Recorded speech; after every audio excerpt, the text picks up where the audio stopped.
Buenas tardes, soy David Rivero, uno de los pastores de la Iglesia Bautista de Alameda de Osuna. Estamos todavía volviendo a la normalidad, todavía solo podemos tener a algunas personas en esta reunión, pero vamos a transmitir este estudio de la palabra del Señor en esta tarde, esperando que sea de bendición para todos. Necesito que me confirmen que hay un buen audio. Mientras os invito a ir buscando en vuestras Biblias en el libro de los Hechos, capítulo 23, y vamos a considerar los versículos del 12 al 35. Y hoy vamos a considerar la trama que prepararon algunos hombres para asesinar al apóstol Pablo. Disculpad que estoy esperando la confirmación, me dicen que sí. Así que vamos sin más a pedir al Señor que bendiga este tiempo de estudio y luego entraremos en el pasaje. Dios y Padre nuestro, bendecimos tu nombre, te alabamos y te damos gracias por ser nuestro Dios, por haber creado un mundo tan maravilloso para tu gloria, para tu deleite y también para el nuestro. Y te damos gracias, Señor, porque has querido tener una comunión con nosotros como no la tienes con ningún otro ser en toda tu creación. Gracias te damos, Señor, porque aunque nosotros nos apartamos de ti, rompimos esa relación contigo, estropeamos esa amistad que tú nos ofreciste. Tú, Señor, no te quedaste lamentando y considerando que había que resignarse a esa situación, sino que ya tenías un plan de redención considerado, preparado con todos sus detalles y instantáneamente, Señor, lo pusiste en efecto. Te damos gracias, Señor, porque lo primero que hiciste fue apartar al hombre del árbol de la vida para que no comiese de él, para que pudiese realmente morir y así algún día enviar a un sustituto que muriese por él y por aquellos a los cuales tú te has propuesto redimir. Te damos gracias, Señor, porque estamos entre ellos, porque sin merecerlo hemos sido receptores de esa gracia salvadora. Te pedimos, Señor, que nos enseñes a atesorar estas verdades, que vivamos por ellas, que vivamos, Señor, doblemente agradecidos, primero por la existencia y segundo por la redención.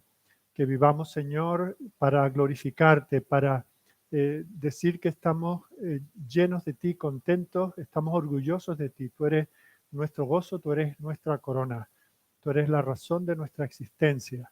En ti existimos, nos movemos y somos, y para ti queremos vivir. Señor, queremos estar preparados para cualquier circunstancia que traigas a nuestras vidas, y por eso, Señor, hacemos bien en ir a tu palabra y escuchar lo que tu Espíritu ha dejado escrito para nosotros. Te pedimos que nos ayudes a entender el pasaje que vamos a considerar esta tarde, que tiene tanta pertinencia para los tiempos que vivimos y que seguramente hemos de vivir en años y en décadas venideras. Queda con nosotros, bendice a cada uno de aquellos que puedan seguir desde sus casas este estudio, que sea para todos una bendición. Te lo pedimos en el nombre de tu Hijo, el Señor Jesucristo. Amén. Bueno, pues como he anunciado, vamos a considerar el libro de los Hechos, el capítulo 23, los versículos del 12 al 35. Y vamos a leerlo y luego vamos a meditar en él. Dice así: venido el día, algunos de los judíos tramaron un complot y se juramentaron bajo maldición, diciendo que no comerían ni beberían hasta que hubiesen dado muerte a Pablo.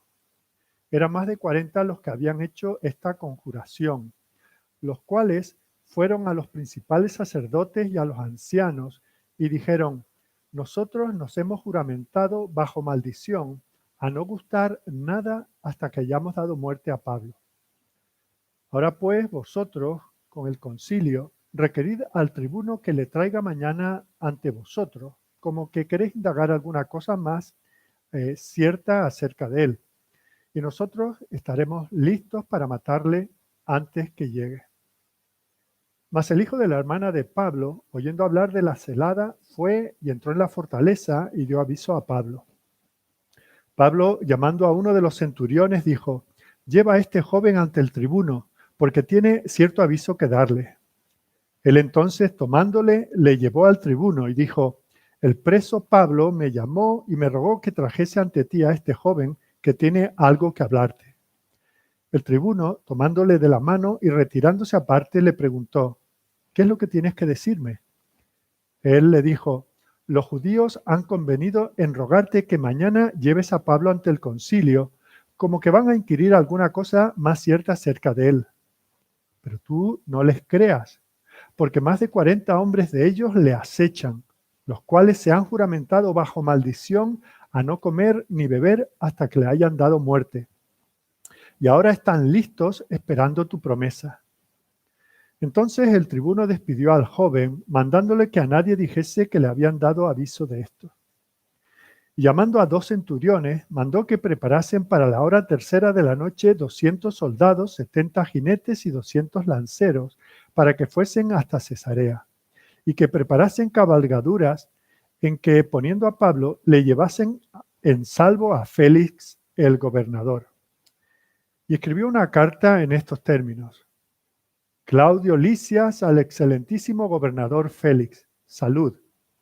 A este hombre, aprendido por los judíos y que iban ellos a matar, lo libré yo acudiendo con la tropa, habiendo sabido que era ciudadano romano. Y queriendo saber la causa por qué le acusaban, le llevé al concilio de ellos y hallé que le acusaban por cuestiones de la ley de ellos, pero que ningún delito tenía digno de muerte o de prisión. Pero al ser avisado de acechanzas que los judíos habían tendido contra este hombre, al punto le he enviado a ti, intimando también a los acusadores que traten delante de ti lo que tengan contra él. Pásalo bien. Y los soldados, tomando a Pablo como se les ordenó, le llevaron de noche a Antípatris. Y al día siguiente, dejando a los jinetes que fuesen con él, volvieron a la fortaleza. Cuando aquellos llegaron a Cesarea y dieron la carta al gobernador, presentaron también a Pablo delante de él. Y el gobernador, leída la carta, preguntó de qué provincia era, y habiendo entendido que era de Cilicia, le dijo: te oiré cuando vengan tus acusadores. Y mandó que le custodiasen en el pretorio de Herodes. Amén. Bueno, la enseñanza de este pasaje tiene mucha pertinencia para los cristianos en nuestros días, porque tiene que ver con las dificultades, con los tiempos difíciles que muchas veces nos llegan a todos. Es posible que pensemos que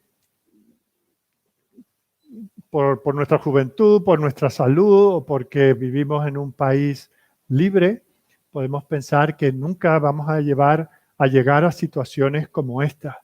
Pero los que tenemos alguna experiencia en caminar en los caminos del Señor, sabemos que es muy fácil vivir estas situaciones. De hecho, ya el Señor nos los advierte. Por ejemplo, en el libro de Job, dice: pero como las chispas se levantan para volar por el aire, así el hombre nace para la aflicción. Vemos aquí como de una manera poética, el Señor nos dice que no solamente Job y su generación, sino todos los hombres, y no estamos exentos los cristianos, pues tenemos que estar preparados para las aflicciones.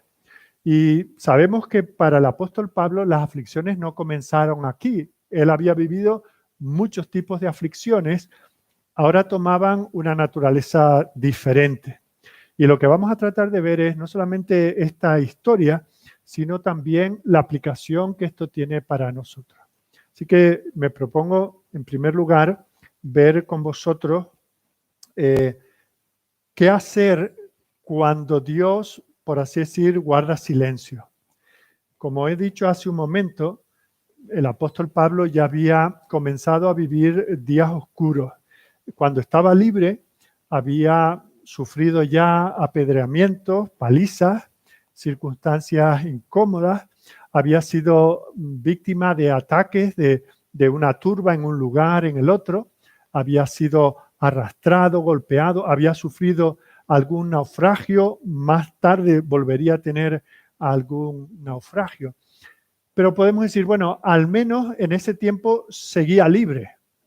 Lo que va a suceder de aquí al final del libro de los Hechos, todo tenemos que encajarlo en que está detenido, no tiene libertad para viajar como hasta ahora, como ha venido ahora de Éfeso, ha pasado por Cesarea. Vamos a ver que a partir de aquí está en Jerusalén. En este mismo episodio vamos a ver cómo se lo llevan a Cesarea, va a estar allí más de 2 años y luego al menos otros 2 años en Roma. Si a eso incluimos los periodos, lo que duró cada una de estas travesías, estamos hablando de que al menos 5 años, si no más, estuvo el apóstol preso de las autoridades romanas. Sabemos, y lo tenemos justo en el versículo anterior al primero que hemos leído, que el Señor la noche anterior le había dicho, se había presentado y le había dicho: ten ánimo, Pablo, pues como has testificado de mí en Jerusalén, así es necesario que testifiques también en Roma. Fijaos que así le habla el Señor en este momento y, por así decir, con esto tiene que durarle en los próximos al menos 5 años. ¿Sí?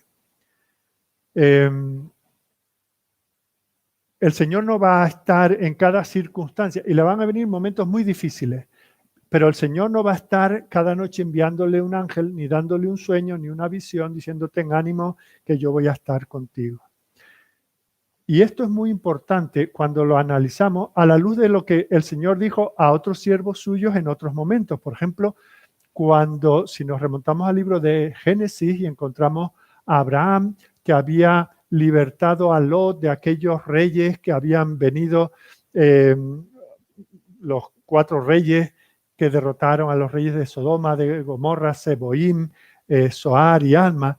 Vemos como Abraham con unos pocos hombres venció a esos 4 reyes. Pero bueno, eso fue un ataque por sorpresa y fue una circunstancia muy extraordinaria. El peligro que tenía es que ahora estos reyes con cada uno con su ejército unidos y ya no sujetos a ese elemento sorpresa, podían venir todos contra él. Y en esas circunstancias el Señor le dice allí en Génesis 15:1: no temas, Abraham, yo soy tu escudo.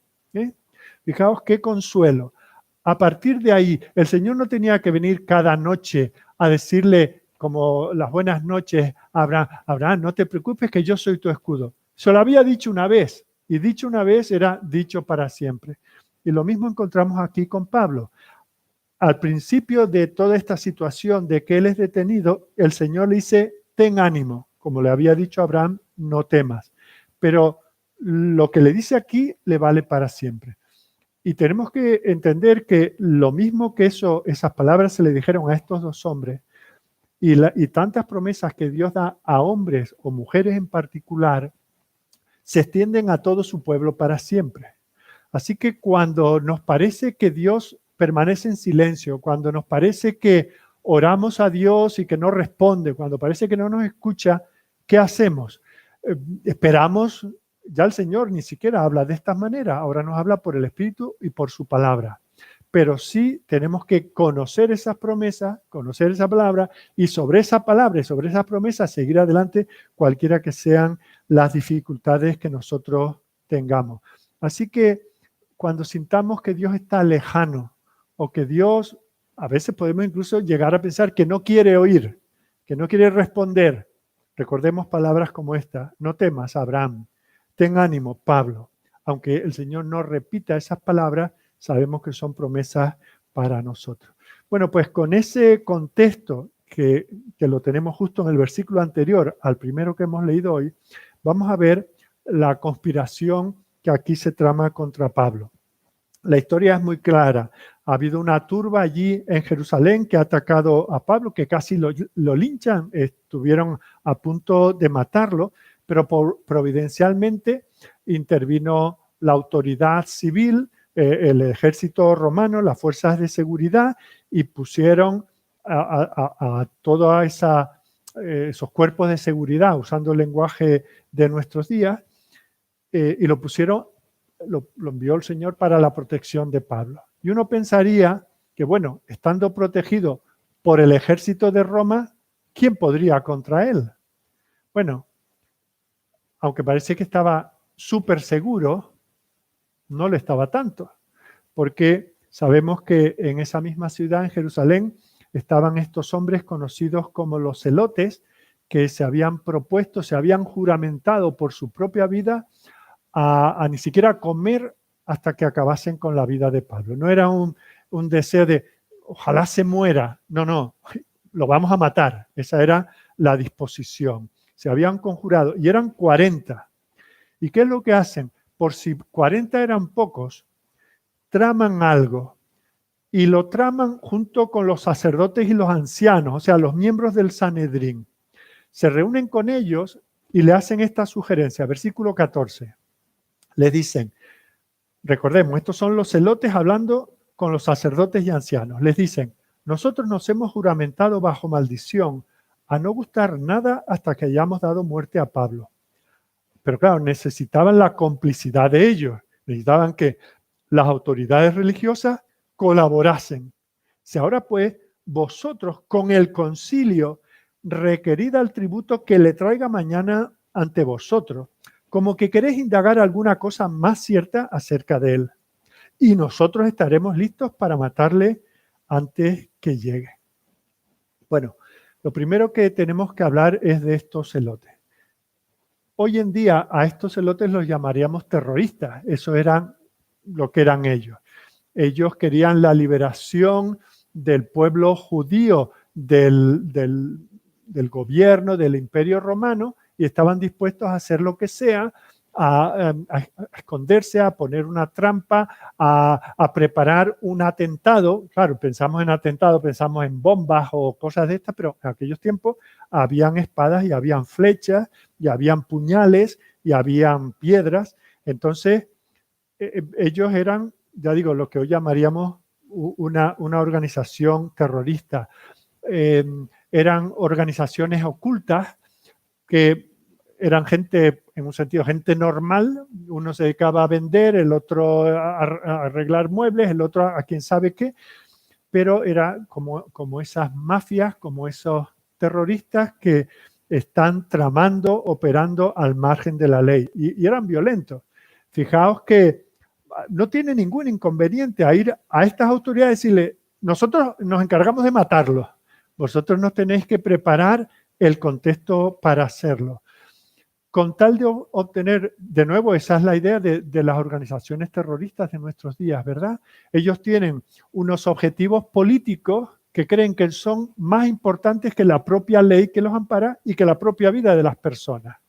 Y como esa era su idea, pues piensan que Pablo es un estorbo para ellos, se han propuesto matarlo y solo están buscando la oportunidad. Por cierto, cuando hablamos de los celotes, tenemos que decir que algunos han sugerido que, por ejemplo, Judas era un celote. Parte por su nombre. Iscariote, es cierto que hay distintos comentaristas y eruditos, dicen que la palabra Iscariote puede tener distintos orígenes. Algunos dicen que viene de un lugar Cariot, que hoy no se conoce, pero que se supone que venía de allí. Entonces, Iscariot, que venía de Cariot. Pero también sabemos que la palabra sicario, que es un terrorista, alguien que mata por dinero, pues también viene de la misma raíz. Como sea, es muy posible que antes de relacionarse con Jesús, porque recordemos, y lo sabemos por los terroristas, vivimos en un país donde ha habido hasta recientemente pues bandas terroristas, y sabemos que muchos de estos terroristas, los que no sé cómo se les llama, legales, pero se les llama así, pues si no están fichados por la policía, son personas, uno tiene un taller y el otro es taxista y el otro es cualquier otra cosa, pero luego en oculto están preparando atentados, etc. Y es posible que este Judas fuese uno de ellos. Incluso, lo que estoy diciendo solo es una posibilidad, no estoy siendo dogmático en ello, ¿no? Pero eso podría explicar incluso la traición de Judas. Si Judas era uno de estos celotes y vio en Jesús a un posible libertador, a un posible Mesías que los librara del yugo de Roma, él quiso infiltrarse en esa organización. Bueno, fue escogido por el Señor, pero se puso, por así decir, en aquel entorno. Y anduvo con él un tiempo. Y cuando se fue dando cuenta de que el Señor decía una y otra vez, mi reino no es de este mundo, y que para él las espadas no eran los medios de establecer el reino, pues Judas posiblemente como que se fue defraudando, hasta el punto de que llegó a tal desapego, tal desilusión, que no le costó nada entregarlo. Ya digo, esa es solamente una posibilidad. Bueno, lo cierto, haya sido o no Judas Iscariote, uno de estos celotes, el caso es que estos hombres quisieron ponerse de acuerdo con los líderes, con los ancianos y con los sacerdotes. Hay algunos que han dicho, pero algunos que quieren decir que este relato no puede ser cierto porque eran antagonistas, justamente los celotes eran antagonistas de los líderes tanto religiosos como los ancianos de allí en Jerusalén. Pero claro, sabemos que hay situaciones donde personas que son antagonistas, enemigos entre ellos, cuando encuentran una causa común son capaces de aliarse para ello. Así que no nos extraña esto, ¿verdad? De hecho, Ananías, el sumo sacerdote que en este momento presidía el Sanedrín, era uno de estos que era, por así decirlo, colaboracionista con Roma. Entonces, los celotes que eran absolutamente anti-Roma, ¿cómo podían pactar con Ananías? Bueno, por cierto, que fueron los celotes los que acabaron con la vida de Ananías cuando se produjeron posteriormente las revueltas de los judíos.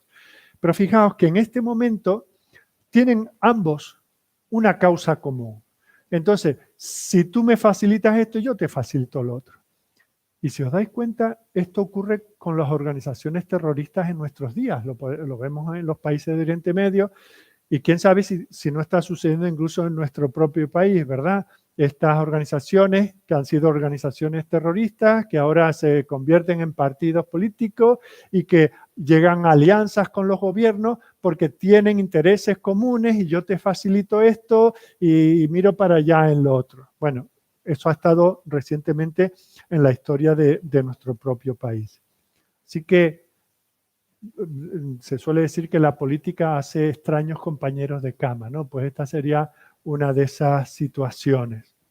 Así que vemos como esta gente tan fanatizada, los fanáticos políticos con los fanáticos religiosos, cuando encuentran una causa común, se ponen de acuerdo con ellos. Así que eso explica, y ha sucedido en todos los tiempos y sucede en nuestros tiempos, ¿verdad? Cómo personas tan diferentes. Esta mañana, por ejemplo, he escuchado, sabéis que ha habido esta situación de este ciudadano americano muerto por un policía de una manera brutal y todo lo que ha sucedido a posteriori.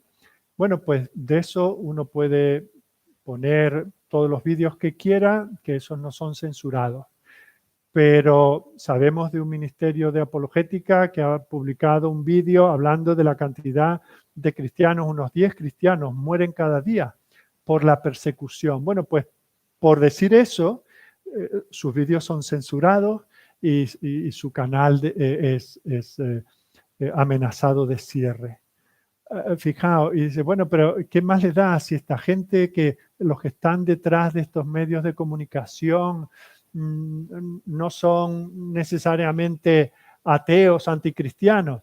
Bueno, pero ahí hay ciertos intereses que yo no me atrevo no por temor, sino porque desconozco cuáles son, no me atrevo a denunciar, pero es cierto que el mal se alía con el mal y la iglesia está sujeta a eso. Nosotros ahora mismo estamos emitiendo por un medio que no es nuestro, que se nos ofrece gratuitamente, pero que fácilmente, solo por este ejemplo que yo acabo de ver, es posible que este vídeo pueda ser censurado. Así que eso es lo que sucedía entonces. Hay un gran enemigo de la iglesia, que es Satanás, que anda como un león rugiente buscando a quien devorar.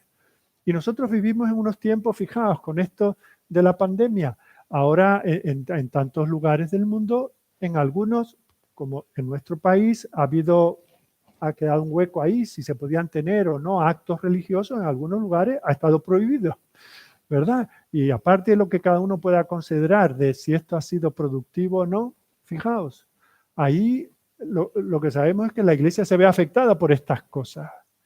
Organizaciones que son antagonistas se pueden poner de acuerdo. Y claro, para ir contra la iglesia, contra los cristianos.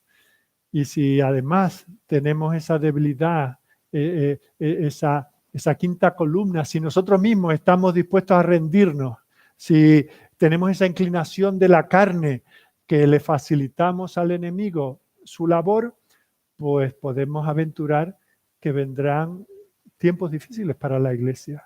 Podemos pensar que en nuestro país, en los países del primer mundo, estas cosas no pasarán, pero están pasando. Estamos ya teniendo problemas por esto.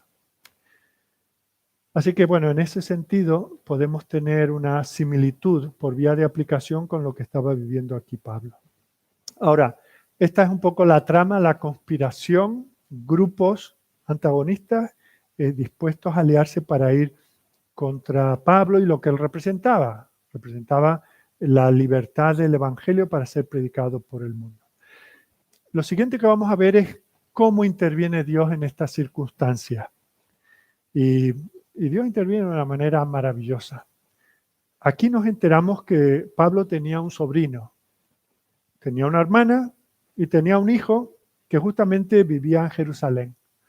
Hasta aquí, en todo el libro de los Hechos y lo que hemos visto en las epístolas, no sabemos absolutamente nada de la familia de Pablo. Bueno, sí que era hijo de hebreos y que su padre también era fariseo, pero no sabemos nada más. Todo el mundo tiene un padre, bueno, de él sabemos esto, pero no sabemos nada más, si tenía hermanos o no los tenía.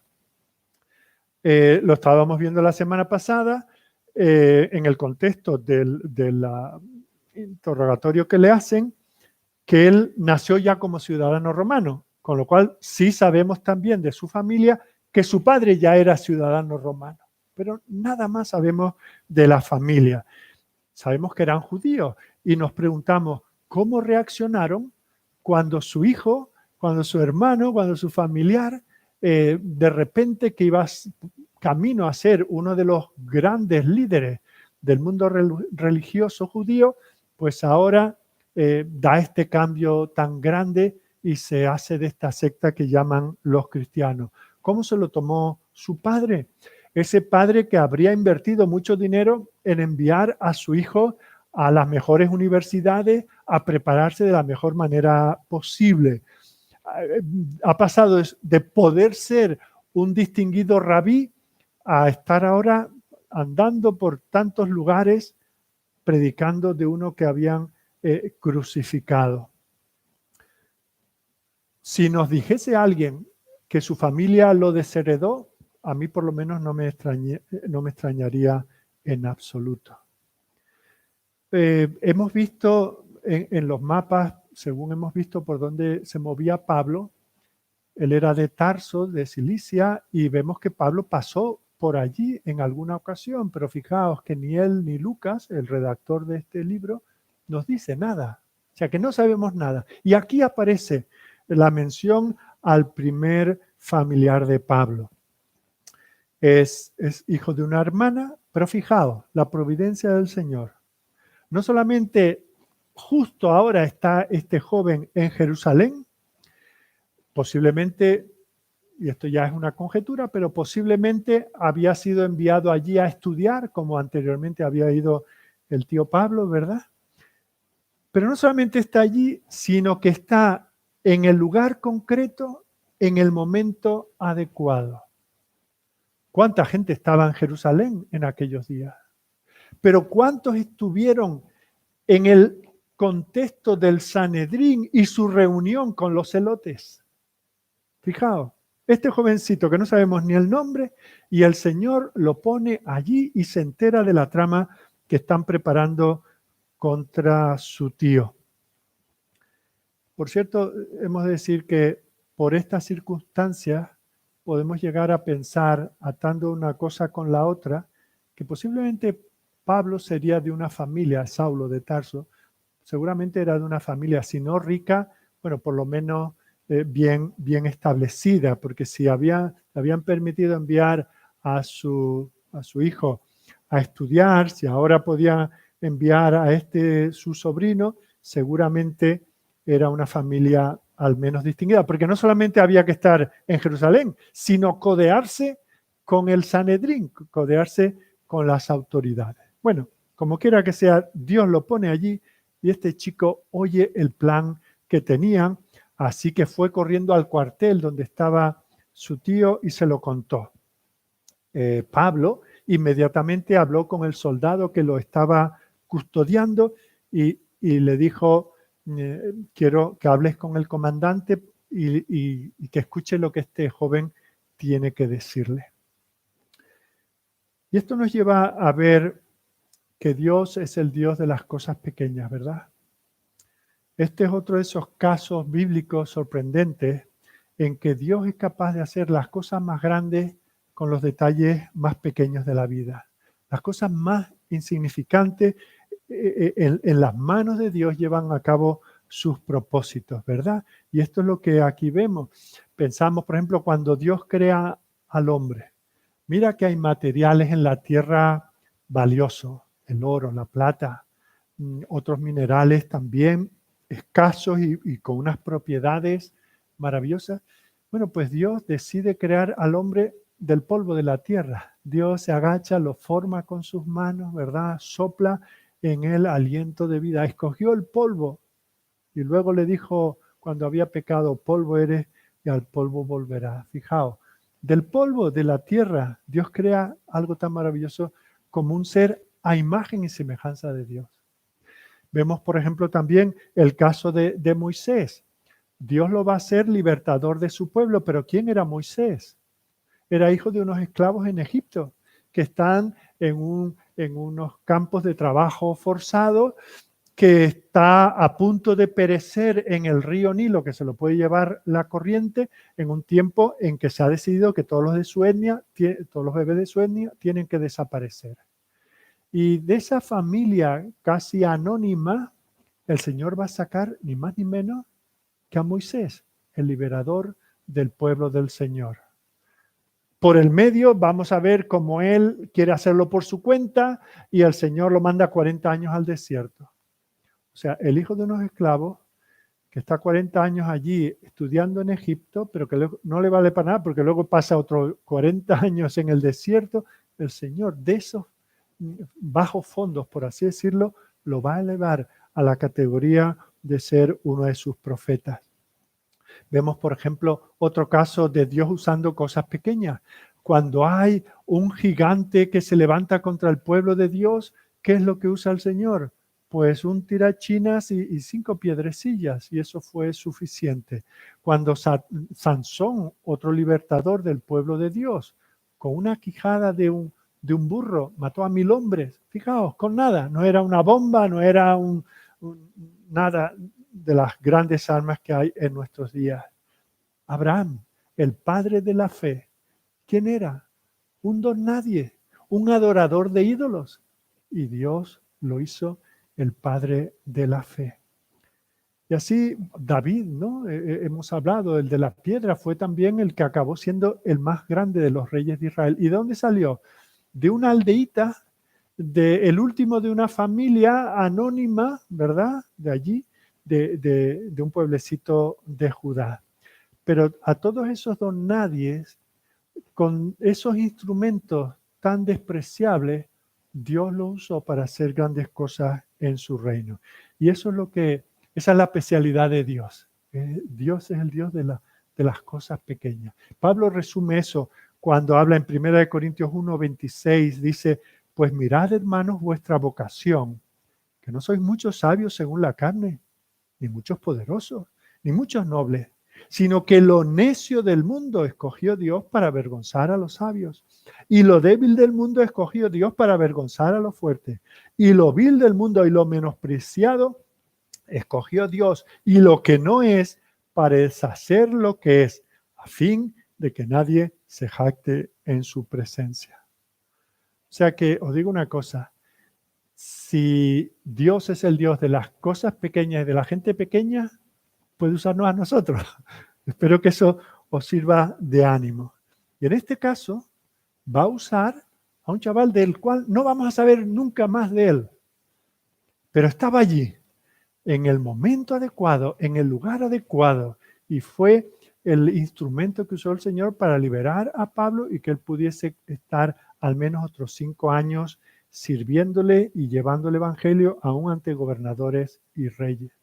Así que si tú piensas que tus circunstancias, a veces yo oigo, sobre todo hermanos ya de mucha edad que dicen, no, yo ya soy un trasto, yo ya no sirvo para nada, yo como que, ¿verdad? Ya estoy, todo lo que podía dar lo di, ¿no? Ya estoy amortizado.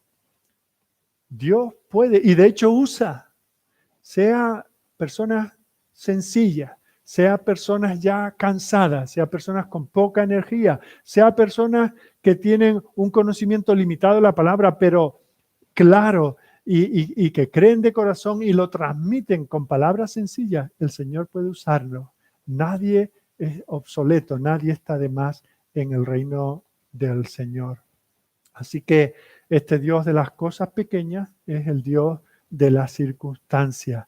No solamente era que estaba ya aquel joven, sino dónde estaba. Es el Dios en que usó esas circunstancias. Fijaos que a veces también nos quedamos inactivos y hay personas que se pasan la vida así.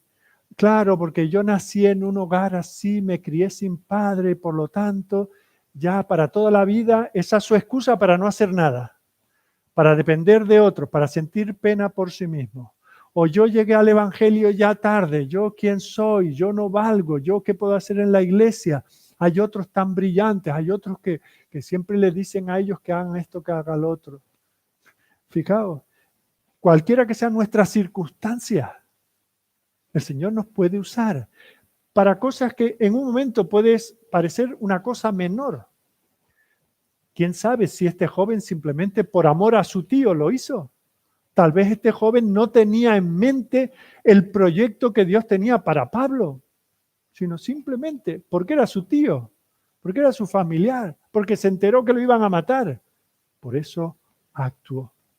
Así que pensemos que no hay circunstancias que limiten al Señor. Dios maneja las circunstancias. Las circunstancias no son independientes de Dios. Dios las maneja, Dios las crea. Dios es el amo de las circunstancias. Y eso es lo que podemos ver en las Escrituras. Y fijaos que son circunstancias, detalles a veces tan pequeños. Resulta que hay un padre que tiene un montón de hijos y a uno le regala una túnica especial. Se distinguía de los demás. Bueno, eso es un regalo que cualquier padre le hace a su hijo. Pues resulta que eso crea una circunstancia, la envidia de los hermanos. Y esos hermanos lo quieren matar y dicen, vamos a ahogarlo en una cisterna. Y lo tiran allí, pero justo era la circunstancia de que era una época del año en que estaba seca. Bueno, pues se libró de morir ahogado. Y luego uno de estos hermanos dice, no lo matemos, vendámoslo. Y por ahí pasaba una caravana de comerciantes y lo vendieron. Y esos llegaron a Egipto, podían haber ido a otro lugar, pero fueron justamente a Egipto. ¿Y quién lo compró? Ni más ni menos que Potifar, el gobernador de Egipto. Podía haberlo comprado cualquier otro para que labrase el campo, cuidase los animales, pero fue justamente este hombre. Y en esas circunstancias menores está ese deseo lascivo de la señora Potifar que lo desea y le insiste una y otra vez. Y es en esas circunstancias que un día, con ese acoso, un día no hay nadie y dice ella, este es mi momento. Pero Dios era el Dios de esas circunstancias. ¿Para qué? Pues para que él fuese a la cárcel. Pero fijaos de nuevo qué circunstancia. No va a cualquier cárcel. Dios lo envía donde estaban los presos políticos. Y allí se encuentran con dos, el copero y el panadero de Faraón. Coinciden allí las circunstancias. Se habían peleado entre ellos y son puestos allí. Y las circunstancias permiten que cada uno tenga un sueño y que estén inquietos con el sueño. Y justo está allí José. Y el Señor le da que interprete el sueño. Y que se cumpla. Y luego uno le dice, oye, que me acordaré de ti. Y la circunstancia hace que se olvide. 2 años está aquel hombre esperando. 2 años en que las circunstancias le parecen desfavorables. Y él está allí en aquella cárcel y parece que todo se le estropea en su vida, no le puede ir peor, ¿verdad? Pero el Señor hace que en esas pequeñas circunstancias un día Faraón tenga un sueño.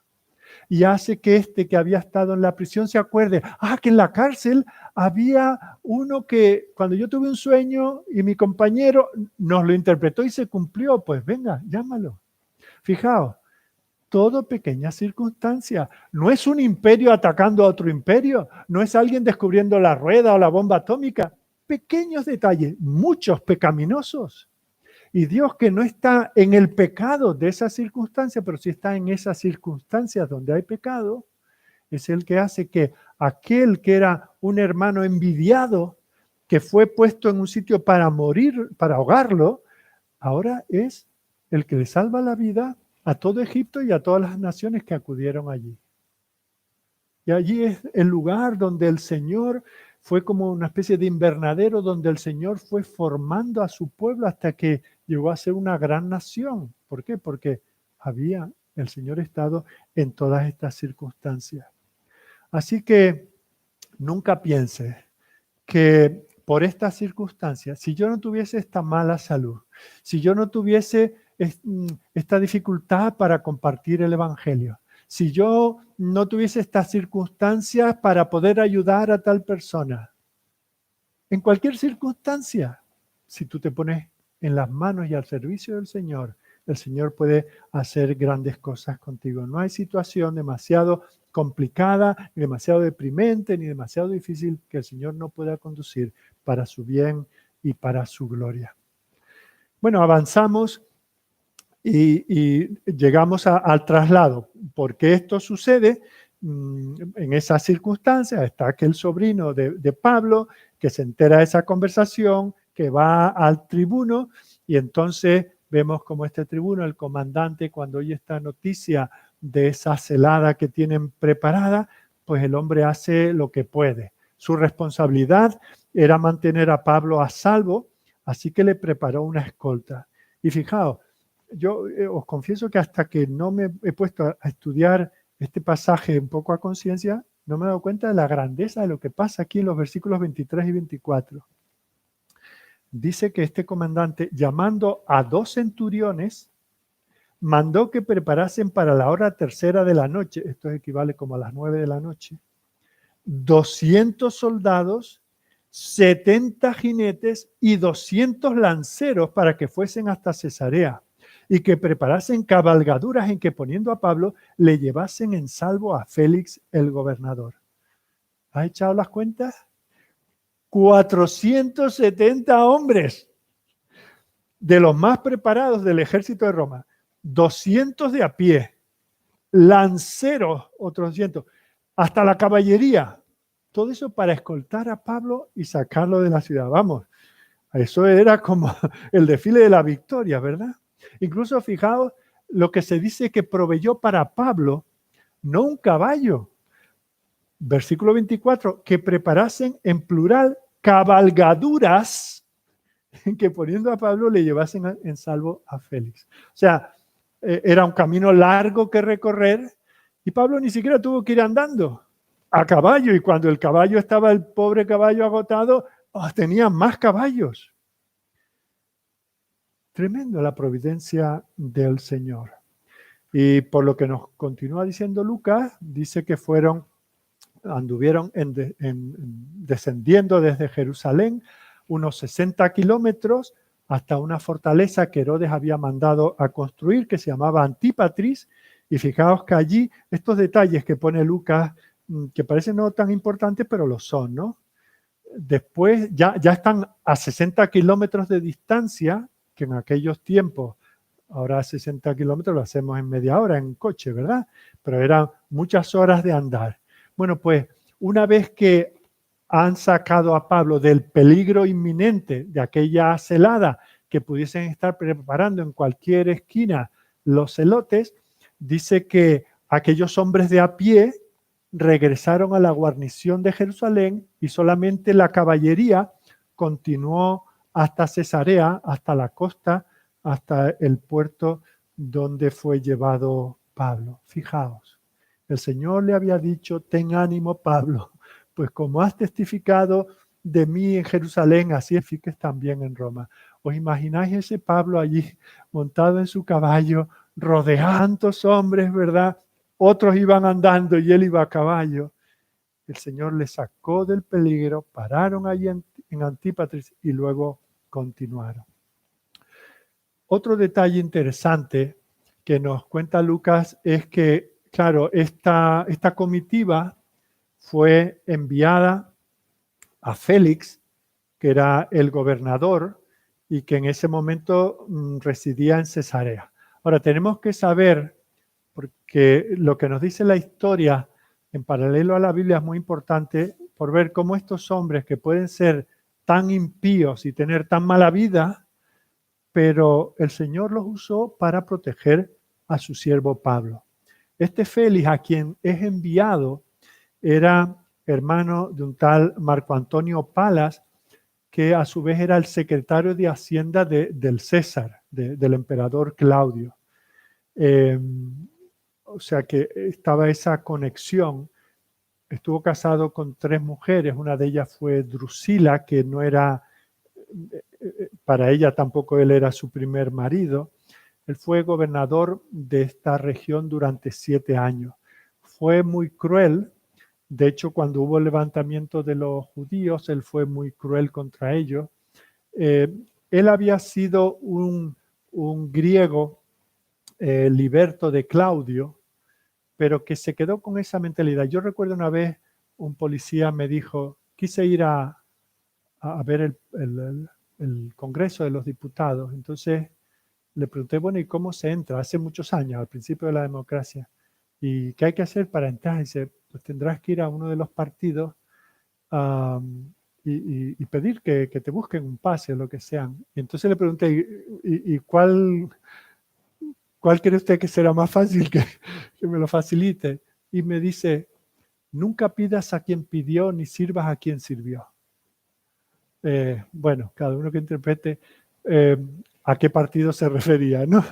Pero hay personas, de hecho, de este Félix, el historiador romano Tácito, dice que manejaba el poder de un rey con todos los instintos de un esclavo. Fijaos, tenía la autoridad de un gobernador, pero era mezquino, se comportaba como alguien que había sido siempre un esclavo. Bueno, pues a este Félix, al gobernador, es enviado Pablo. Ya digo, un hombre corrupto, un hombre malo, ruin, como podemos saber por la historia. Bueno, pues a este Claudio Lisias, del cual ya habíamos hablado anteriormente, el comandante que protegió a Pablo en Jerusalén, le envió una carta.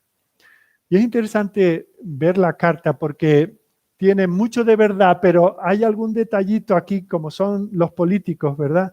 Aquí de nuevo se ve. La carta básicamente es correcta, pero se reserva cierta información. Dice el versículo 27, a este hombre, aprendido por los judíos y que iban ellos a matar, lo libré yo acudiendo con la tropa. Bueno, esto es cierto, ¿verdad? Pero luego continúa, mirad en la segunda parte del versículo 27, habiendo sabido que era ciudadano romano. Es cierto, Pablo era ciudadano romano, el comandante Claudio Lisias, lo había sabido, pero tal como lo dice, parece que lo iban a matar los judíos y yo, sabiendo que era ciudadano romano, lo rescaté. Él no dice que ya lo tenía atado y que estaba dispuesto a sacarle una confesión a base de palos y latigazos. Esa información él se la retiene y se presenta como el gran libertador. Porque claro, imaginaos cuando llegase allí Pablo con toda esa tropa, esos 2 centuriones, esos hombres a caballo, y dice, bueno, tanto gasto de las arcas del imperio por un hombre. Y dice, no, es que era un ciudadano romano, que lo iban a matar los judíos y yo lo liberé, ¿verdad? Que, bueno, pues así son muchas veces los políticos, ¿verdad?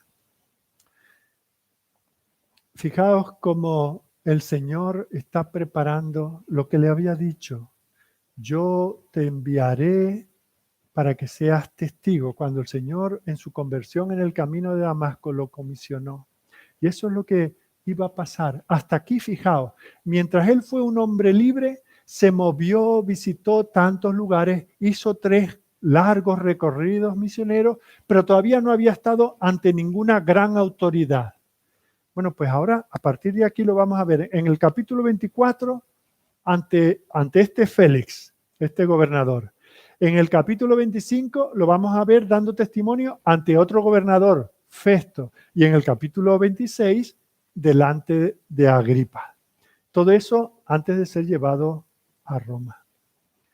¿Quién nos iba a decir al final de lo que vimos la semana pasada, cuando Pablo está allí, que entre todos casi lo matan, que ahora iba no solamente a estar tan protegido, sino que iba a haber un protocolo para su seguridad como el que estamos viendo? Ahora, por otro lado, podríamos decir, si vamos viendo este relato sin saber cómo termina, diríamos, muy mal lo tiene Pablo. En esas circunstancias se le acabó el apostolado, se le acabó el ministerio. Y fijaos, y con esto termino, yo no sé cuáles son vuestras circunstancias, las de los que nos siguen desde sus casas, ni tengo aquí la capacidad para saber el futuro de nadie. Estamos viviendo circunstancias difíciles por esta enfermedad, por esta situación, por las dudas que nos quedan en cuanto a la economía, cómo van a quedar muchas de nuestras familias, la economía de la propia congregación, cómo ahora que los gobernantes en todo el mundo se han dado cuenta de el regustillo que da el poder, que le dice a uno quédate en casa y se queda, ponte una máscara y se la pone y no protesta, sal a pasear a una hora o no puedes ni salir a pasear, y que cualquiera tiene autoridad para cortarnos las libertades, y cómo nosotros hemos ido cediendo a estas cosas. Yo no quiero proponer alternativas, no es este el momento ni el lugar para hablar de ellos, pero quién sabe lo que vendrá a continuación en cuanto a nuestras libertades para predicar el Evangelio, para poder reunirnos de nuevo en un culto público. Pero sí os digo una cosa, que por difíciles que se pongan esas circunstancias, la Iglesia del Señor ya ha pasado por ellas. En siglos pasados, una y otra vez, la Iglesia ha parecido estar al punto de la extinción. Los grandes hombres de Dios han sido llevados a la hoguera, han sido decapitados, han sido muertos de 1000 maneras. Hoy está pasando en otros lugares del mundo. No sabemos lo que nos espera. Pero aquí es donde Dios se hace de alguna manera más grande a nuestros ojos. El Dios de los pequeños detalles, el Dios de las circunstancias, que le dijo a Abraham, esfuérzate, anímate, yo estoy contigo, y que le dijo las mismas palabras a Josué, y que se las dijo a David, y se las dijo a Josías, aquel joven rey, y que ahora se las dice a Pablo.